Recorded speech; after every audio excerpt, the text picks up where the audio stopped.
السلام عليكم وأنا السلام يا دمان إنتي نكحرن channel كان رعدي أكاديمي waxaan jeclahay inaan la wadaago maanta clip kan qayb yar oo xiiso leh oo runtii aad idin anfacaysa badankiina qaybtaas waxay tahay waa xirfad waana waxaad u baahan tahay marka dad tani waxa ay si toos ah u khusaysaa dadka xirfadlayaasha ama aqoonta leh ama educator-ka ee tusaalahan ka baxay jaamaacadda qaran jabiyay ka soo qaad undergraduate ama degree koobaad baqaatay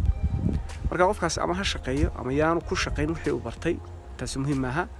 waxa muhiim ah markaad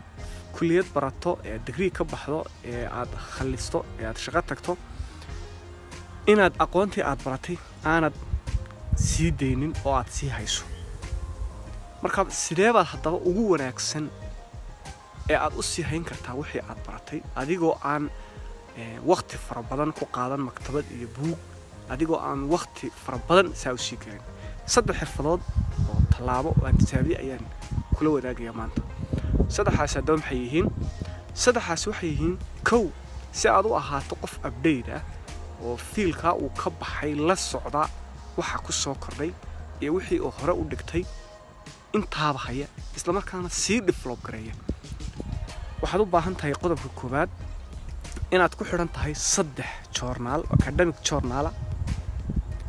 ama hadday doonaan news ha noqdaan ama hadday noqdaan TV hadduu doono si toos ah uga warramo documentary uga diyaariyaa noqdo adigu almuhim waa inaad saddex journal academic journalist ku xiran tahay oo si ama bilaa ama sanadla ah wax uga qora wixii aad baratay ama kulliyadii aad baratay ama fiilkii aad baratay wax uga qora marka journalkani ama journaladani waxa ay si toos ah uga qoraan wax kasta oo ku soo kordhay wixii hore ay wax dib u soo dib eegis ku sameeyaan ay qoraal ka soo gudbiyaan research ka soo gudbiyaan buugaag ka soo gudbiyaan waxyaabo kala duwan ka documentary ka soo diyaariyaan koowaynad markaa ku xidhnaataa saddexda journal oo mid waliba waxa uu qoray hadduu sanadkii laba jeer soo baxay hadduu bil kasta soo baxo waa inaad ku xidhnaataa marka taas waxay ka caawinaysaa inaad update ahaato markaad mar walba akhrido kaas waa qodobka labaad waa inaad ku xidhan tahay dadka fiilkaaga seniorska ah ee tusaalahaan oo kale haddaad ahayd qof veterinarian waa inaad veterinary seniors ku xidhan tahay oo expert oo muddo dheer fiilkan ku soo dhex jiray si aad u ahaato qof more update ah taas waa qodob kale aad u baahan tahay waxa weeyaan si aad update u sii ahaato maadaama aan haru soo sheegnay inaad loo baahan yahay inaad ku xidhnaato academic journalistka fiilkaaga wax ka qora